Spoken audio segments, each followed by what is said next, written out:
Good afternoon, everyone. This is Matt Murphy from WoodenBoat magazine, and I'm joined today by Jan Adkins, a longtime WoodenBoat contributor who has been writing and illustrating for us for decades now. Um, and Jan is also an author of several books, many books, including the well-known Craft of Sail, which I have a little anecdote to tell you about when I bring Jan up, which I'm going to do right now. Greetings, Jan Adkins from Gainesville, Florida. Hello, Matt.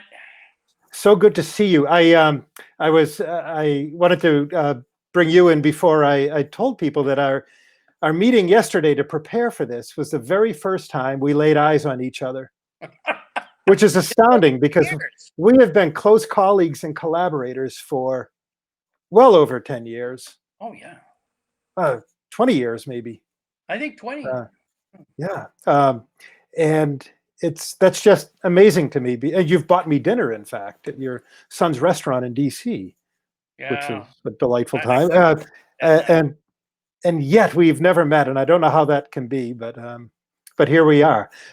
Jed, it would take me the whole hour to introduce you and your body of work, but I'm going to do that with a little anecdote, which I think at least illustrates, to borrow the theme of this conversation, illustrates the style and breadth of your work. And that is that I have three children. They range in age from 5 to 10. And I've been teaching them to sail in a little dinghy we just purchased. And we're doing some practice before theory. And I broke out some theory the other night after dinner and began telling my oldest, Linus, the 10-year-old boy, about the wind circle, the points of sail. And he said, I already know that. And I said, how do you know that? He said, well, I've been reading this book at night before I go to bed. And good for Linus. And to me, that story so illustrates your illustrations. You have this tremendous appeal across ages. I don't think you're illustrating for children. We get so many letters from around the world from adults who love your Getting Started in Boat series.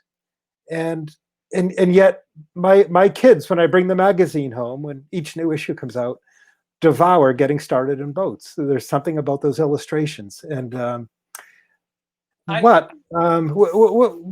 you do that?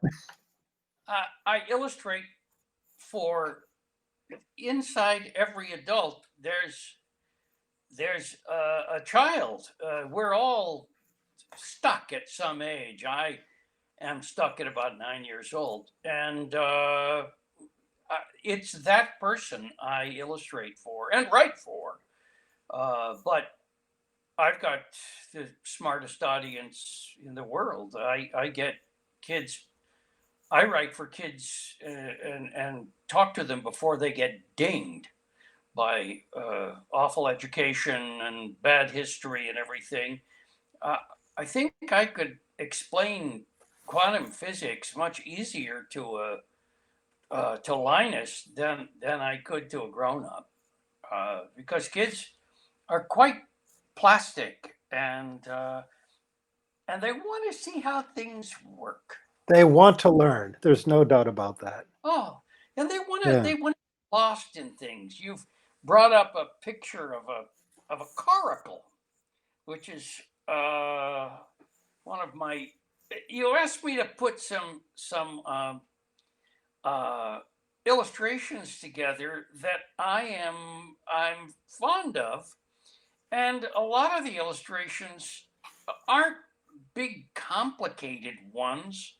It's the ones that are really effective and are plain, and people can say, "Aha, that's how it works." And they're plain, but there's whimsy in these too.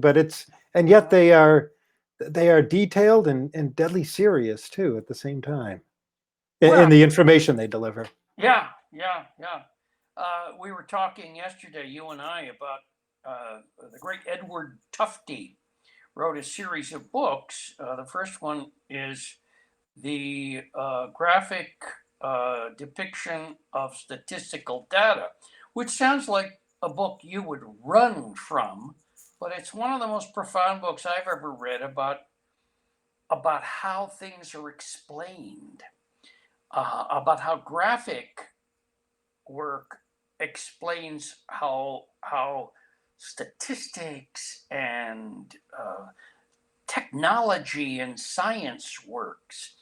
You can't teach physics without being graphic about it. And there's a thing Tufte calls the ink to data ratio. Ah, what is that? Well, it's how much ink you use in explaining the data available. And a lot of, well, like the one with the coracle we just saw, it's just line and a little bit of color, but it's got a high, there's another coracle.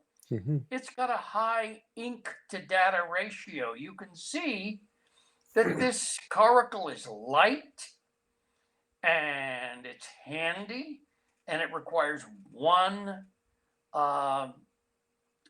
paddle. And you can even see that he has his priest there. It's a fishing.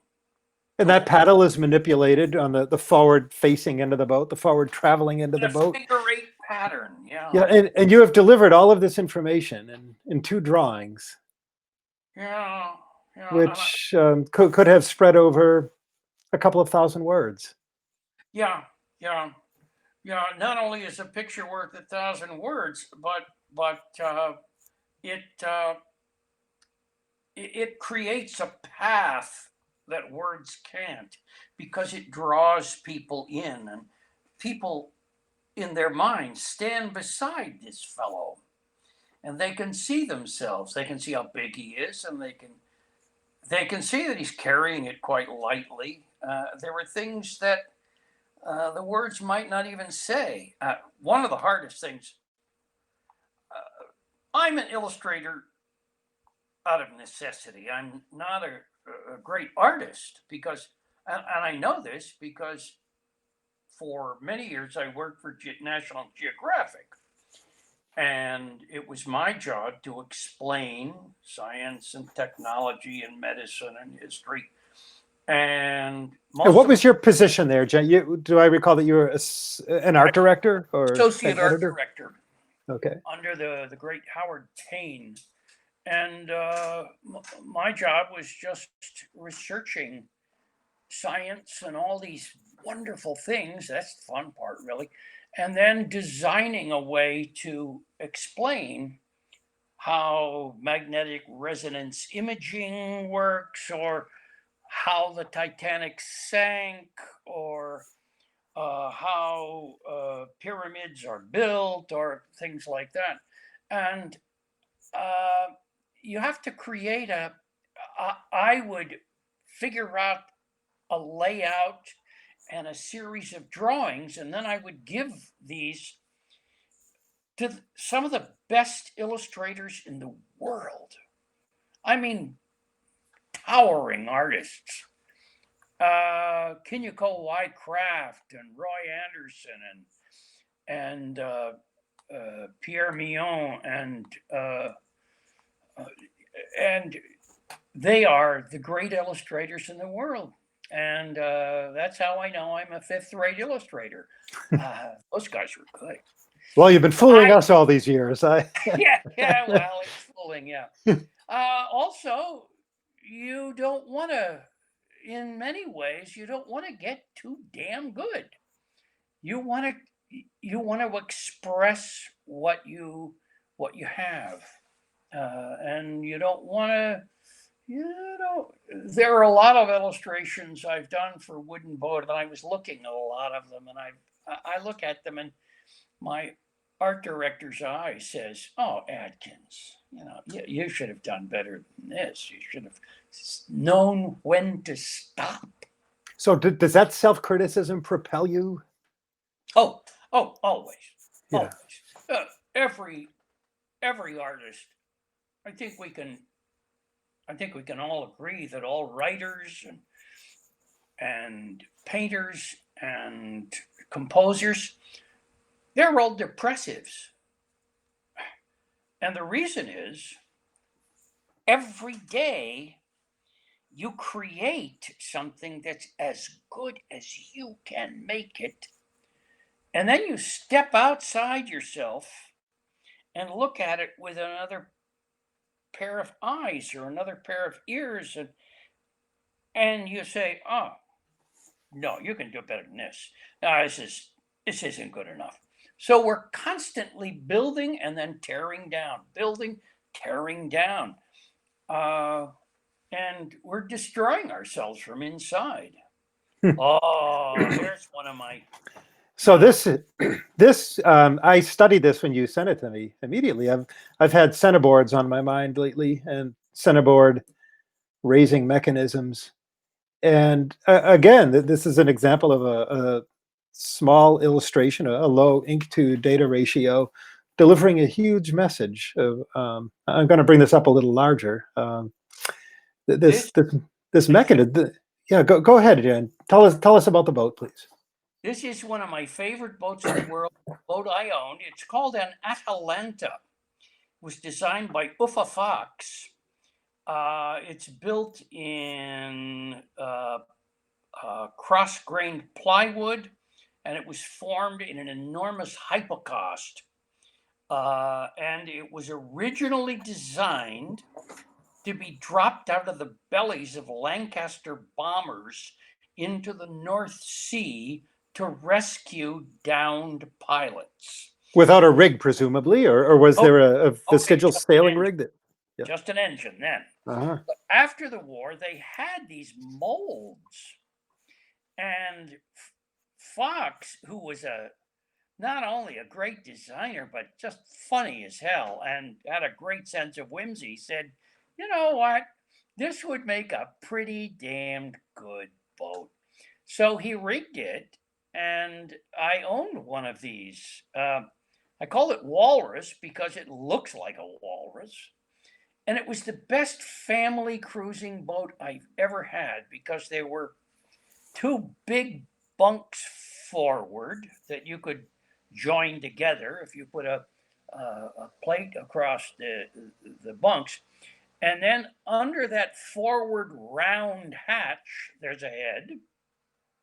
But there's also a little cabin aft with two bunks on either side. And that's where the kids slept. At that time, I had 3 kids, and my wonderful then partner, the great and terrible Dorcas, was my ex-wife and dear friend. She is a phenomenal sailor. She taught up at Outward Bound, Hurricane Island for years. And we sailed all over in that thing. And the kids, all 3 kids were in the back. And we were forward. There's a little galley. Oh, and when you bring those 2 bilge keels up, they're on Acme threads. Is that right? Acme or Ajax? They're 60 turns apiece. They're 600-pound iron bilge keels. Each one is 600 pounds. Yeah. And when you bring them up and bring the articulated rudder up, the boat takes 14 inches. But when you put them down, it's as stiff as a board, steady as a rock. It's a wonderful boat to sail. We were sailing with my friend John Carter once. The whole family and John Carter, and one of the kids did some heinous thing, and I said, "You go to your cabin." And John said, who's from Nantucket, John said, "Well, that's the sign of an affluent family, to tell the children to go to their cabin." It was a great boat. I love that boat. This illustration is something illustrators can do that photographs can't. And I remember trying to say in the text that what you don't want to do during a storm is turn your spreader lights on unless you absolutely have to, because you're illuminating just the waves around your boat, and it looks like all hell has blossomed. It's terrible. So I wanted to say that, when you turn on those lights, these monster waves and everything come out of the dark. But I probably should have stopped much earlier with that one. Oh, there goes the self-criticism again. Eh, What is what's this one, Jan? well, see, this is when to stop. We were doing a piece about weather forecasting and storm preparedness. So what we've got here is a small craft warning. And what we're talking about weather, so the sky is colored in, and we're talking about the small craft warning, so that's colored in, and everything else is just kind of clustered around it. Also, you can see my love for old traditional cars and things there. Yeah, this is a theme that sneaks in often in your work, your covers for getting started, and part of that whimsy we discussed. Now, you've been working on a series on hand tools for us. You just completed a piece on planes, which is in the issue that is landing in people's mailboxes now, and you're working on hand saws currently. Oh boy, yeah. Oh well, now this is another thing. See, this is pretty. Where do you go? It's coming back. Yeah, he's spare. And what I wanted to say was, here is a guy who's working with tools that are plain and simple, and he doesn't have clamps or a workbench here. He's using string as his clamp, which is what Japanese master carpenters use. And he's kind of holding things down with his foot. Japanese carpenters will not step across their tools. They consider that disrespectful. And I wanted to put that guy in context and say, here's a very thoughtful guy. Well, this drawing conveys a sense of reverence. I mean, that just oozes from this, and yeah. Well, I'm learning a lot about the Japanese saws.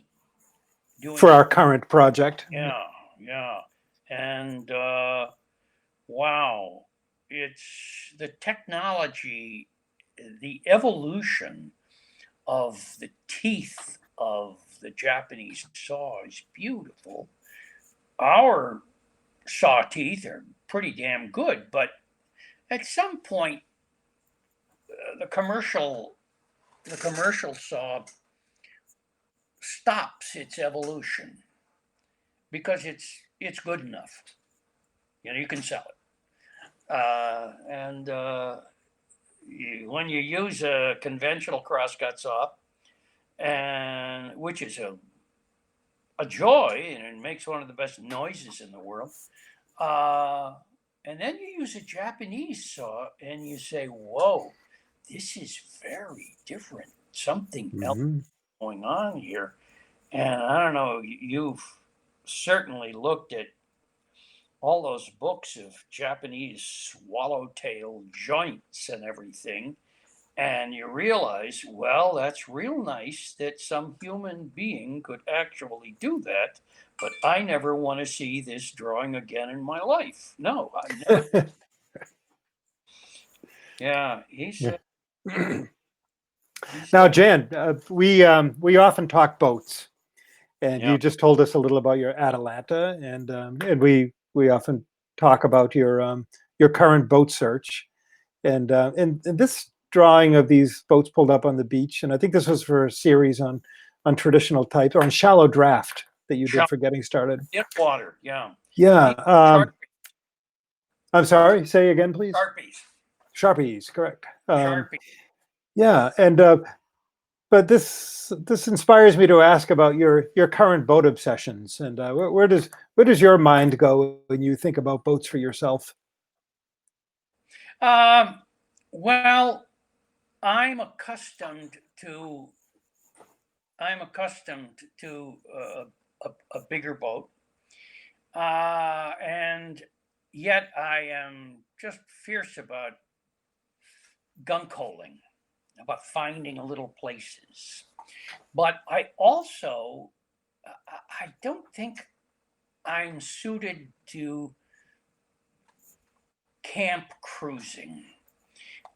Some of the people I really respect are wonderful camp cruisers, and they sail all day with a wet ass, and then they get out of the boat on the beach and they set up their tent, maybe on an island. That's fine, but as I said to you before, I live here in Florida, which is full of wild people, and I would like to be anchored out, thank you.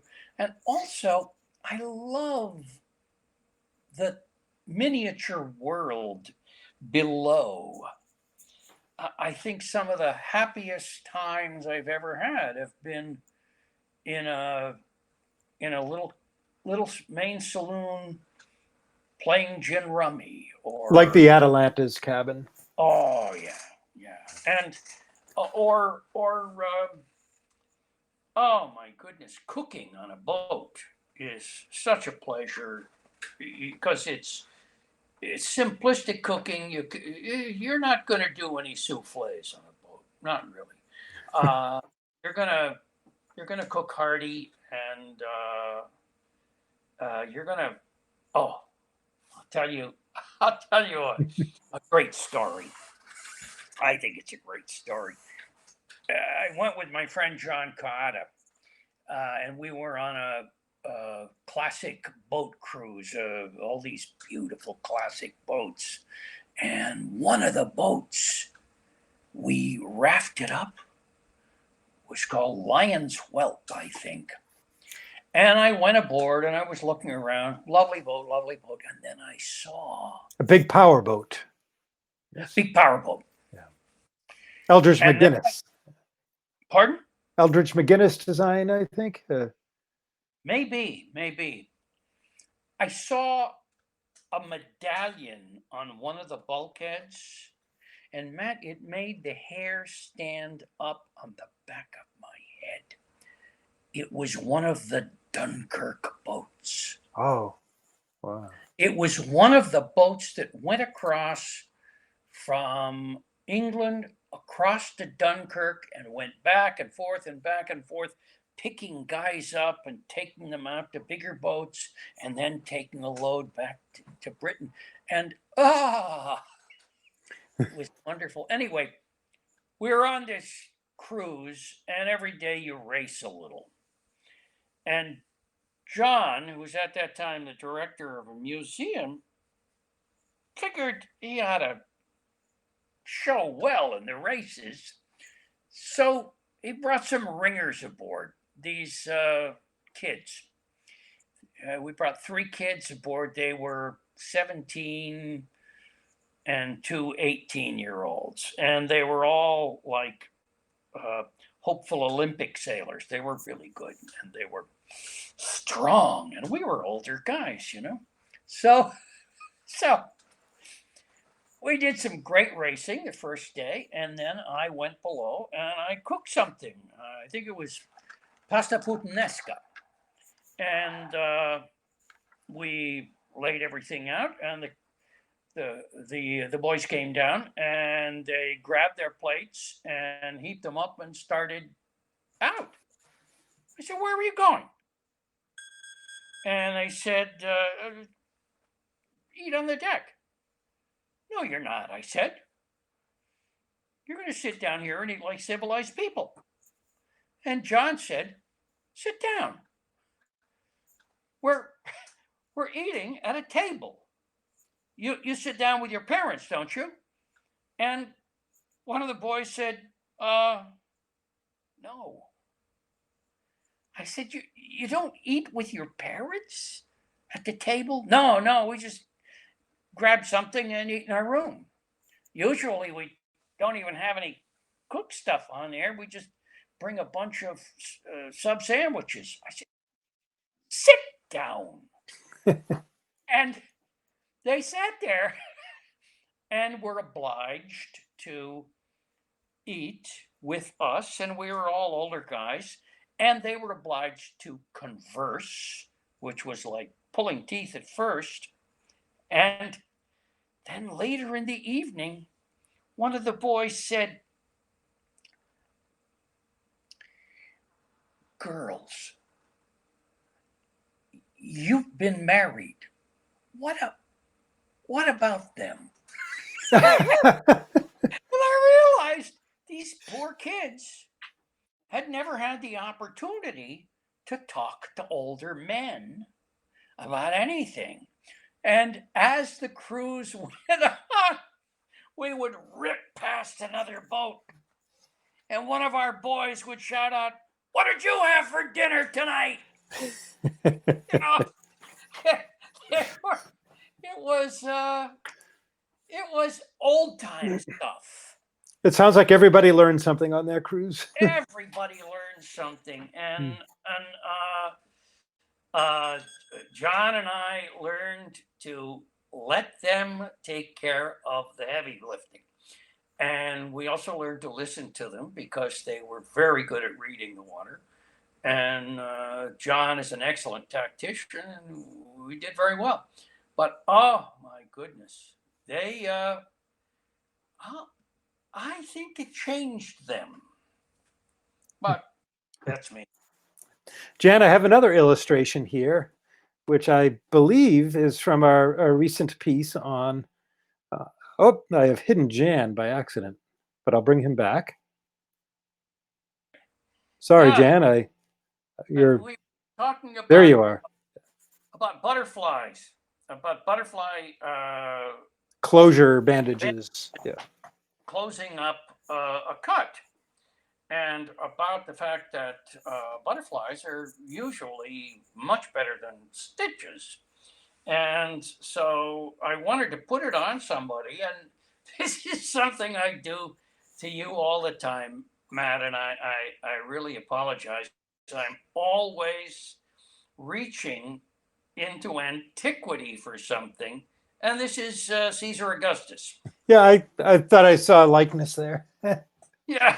Which Yeah. inspires me to ask. You have some very good apparent likenesses. I recall a cover you did a piece on for us on bridge management once, on cockpit management, and the cover illustration was a group of 18th century officers and sailors. Yeah. And Yeah. but do you take it? I have had a good artist friend who would you would see likenesses in his paintings Oh, yeah. of friends. Do you borrow friends for these covers and I sneak them do. in there? Yeah, And we see cameos. yeah, and I always try to pick some historical character who's apt.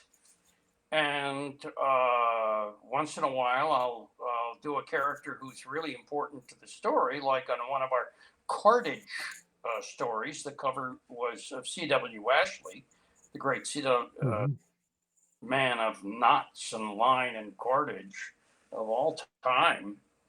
I met Mrs. Ashley once, at a party, and I said, are you Mrs. C.W. Ashley?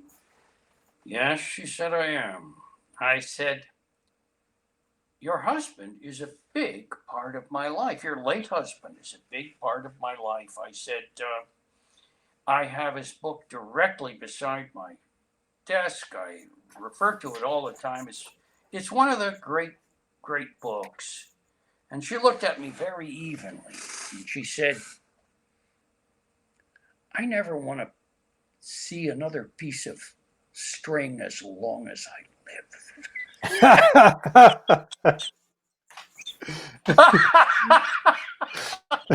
These are the backstories that you'll Yeah. only hear on Wooden Boat Live. Yeah. So we Yeah. have, speaking of cordage and pieces of string, West Country this, whipping. yeah, let's bring that up a little bigger. Yeah, this is West Country whipping. One of the most efficient ways to whip the end of a line. It's just a series of half hitches on both sides, and then you finish it off with either a surgeon's knot or a reef knot, and you bury the ends with a sail needle, and it just holds like crazy. It's I love Boy Scouts, but the Boy Scout whipping doesn't do you much good down the line. You need a sailor's whipping, and this is one of the best whippings I know. But doing illustrations like this is it's probably one of the reasons I'm not mentally healthy because it's you've got to get every little line and every little. I mean, been doing knots for so long. Ages ago, do you remember Spike Africa? Yes. Yeah. The president of the Pacific Ocean. Yes. I spoke with him on the phone many times. I never met him in person, even though I often went out to Sausalito where he lived. He was, by chance, always off on some voyage when I was there. And later, when I moved to California from the DC area, and I, by accident, got a basement apartment in a friend's house. It was Spike Africa's house. It was amazing. He was an extraordinary guy. He was a very salty guy. He and Sterling Hayden. I wish I'd met him and knew him, but we talked a lot on the phone. Nice fellow. God, we have a lot of nice people in our business, in our circle of sailing people. I think that something about sailing and being close to the water is satisfying to the heart. And, well, I agree. It's a wonderful thing to bond with people over. Yeah. And here's another one from what I think this was a cover on communication. It was a cover. Communication, I think, was the theme. This is ink and data.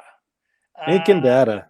There's more here. This reminds me of your ink and data ratio. Oh, well, here's ink and data. This was a very hard one to do because I looked at I don't know how many charts of how to figure out what your wave height would be according to 3 parameters: wind speed, storm duration, and fetch. How long has the storm been going? How far away is the storm? And how bad is the storm? But this one, you can pretty much figure out how big your waves are going to be. But it's a complex 3-parameter chart. And oh my goodness, it took a couple of days to figure that out. Damn. A lot of information there. Yeah. And Jan, we have one more in the the stream here, and I just I love this drawing because it's so in the Adkins style, Mhm. Yeah. and it's so crisp at the same time, and so and that you got the sheer just right here. Do you recall what the boat is and what the theme No, was? I do not. No, I don't remember which boat it was, but I remember being very happy with the boat. And I remember thinking that I had to be careful in the details. And notice that I put split bamboo around the shrouds, Mm-hmm. and that I've got a gallows there, and and it looks like a boat that's going to be well handled because somebody takes care of things. And it's the little details that matter things when the weather pipes up and things are going badly. It's the details that are going to bite you. Uh, And Dave it's too just chimed in, Jan, and he's absolutely right. And I'm sorry I didn't get this right away, but this is Mimi Rose, Oh, the good, good, cutter good. Mimi Rose. Yeah, Isn't she beautiful? she Oh, sure is. Yeah. oh, good Lord. There's a boat I would love to sail. Oh, and look, she's got that big four triangle, and I'll bet she goes like a bandit. But she probably has a full length keel and tracks beautifully, and ah, oh, a way to whip. I owned one of the most beautiful boats in the world for a time. I owned a Rosinante, Oh, yes. Hmm. and it was the best boat I have ever sailed or owned, or it was like a dream having. And you know, I knew L. Francis Harrishoff as an old man, and he was a crusty old man of his time, but he was fascinating. And I had sailed with somebody on a Rosinante and finally was able to get one. And I loved that boat. Oh my God. And I had to sell it because I wasn't going to drag it across the whole country. And I was moving to California. And when I was in California, I had some pretty grim health problems. I almost died. And there was one evening where I was in the emergency room and I thought I was dying. And my then girlfriend, Susan, was there, and all I could talk about to her was that Rosinante. Oh my God, that boat sailed so beautifully. It would do anything last it. I don't know why. It got you through. Yeah, yeah, yeah. She was Mm. a boat. She was a kind of a capsule cruiser and sleek. And when she didn't leave much of a wake, the water hardly knew it was there. Did you cruise that boat? Did you spend nights aboard? Yeah. Mhm. Around Chesapeake Bay, which is a Oh, great. wonderful bay to cruise because, especially for my style of cruising, you're trying to poke in here and poke in there. I once presented a friend of mine with a chart of Chesapeake Bay with all the places we had run aground together. And it was covered. Run around here, but if you find a rock on Chesapeake Bay, they give you a medal for it because there are very few. Right. I recall the But implications of running aground on Chesapeake Bay are a lot less than in Penobscot Bay. oh, geez, Louise. Oh, one night I won't even go into that. That's one. Oh, oh, geez, Louise. Oh, sorry, I've just touched a nerve. But yeah, or San Francisco Bay. San Francisco Bay is one of the worst bays in the world to sail. The winds are fluky and it come at you in all strange directions and for reasons you don't know. The currents are brutal.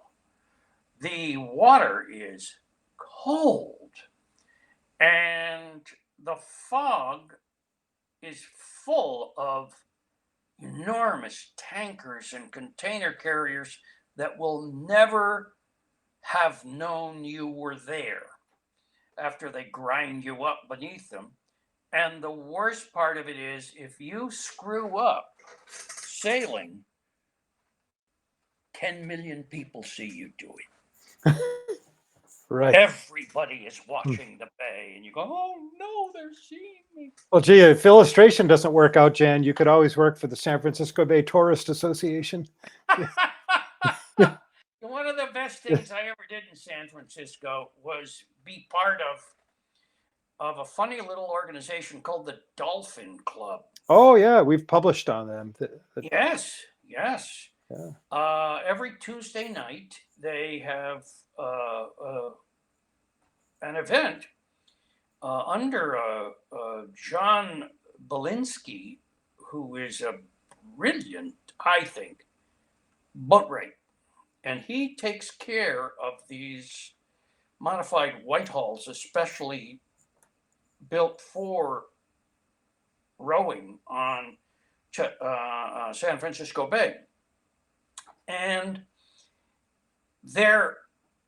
some of them are like from 1885. And they're still just as good as the day they were made because they're bright finished. And when a boat is bright finished, you can see something going wrong immediately. And those pulling boats aren't any more than a quarter of an inch of soft cedar. But when if you get a piece of dry rot, John hauls that right out and we take care of it right away. And we varnished those boats. They were like coffee tables, but they were taken out every day. And they were beautiful. And we would varnish and I would cook for the whole crew, usually about 20 people. And after the varnishing and sanding. But when you got 20 people, you can pretty much sand an 18-foot Whitehall in an evening. You know, they just descend on it like locusts. Oh, what a great institution for a city and then like San Francisco. beautiful meal together because they have this big, nice, quasi commercial kitchen and these long tables, and people get up and sing or recite poetry. And I love that place. I love that place. Well, Jan Adkins, thanks so much for joining us today. Oh, wait a minute. Yeah. Wait a minute. Yeah. You haven't shown my favorite cover. Oh, have I missed Rosie the Riveter. No, I don't have her in here. Up on top of the mast? It was not in our folder, but bear with me. Recite us a poem, Jan, and while you're reciting a poem, I'm going to try to find that photo. Oh, that's easy to do. We were schooner rigged and rakish with a long and lissom hull, and we wore the pretty colours of the crossed bones and skull. We'd a big brass gun amidships like a well-conducted ship, and we'd each a brace of pistols and a cutlass on the hip.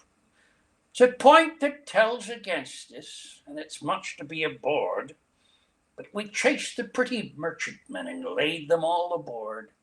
Then the dead men fill the scuppers and the wounded fill the chains, and the paintwork was all spatterdashed with other people's brains. Then it was, while standing by the taffrail on the poop, You could hear the drowning folk lament the absent chicken coop. And having cleared the blood away was nothing more to do than dance a quiet hornpipe as the old salts taught us to. Oh, the fiddle on the forecastles and the slapping naked souls and the genial down a middle Jake and curtsy when she rolls.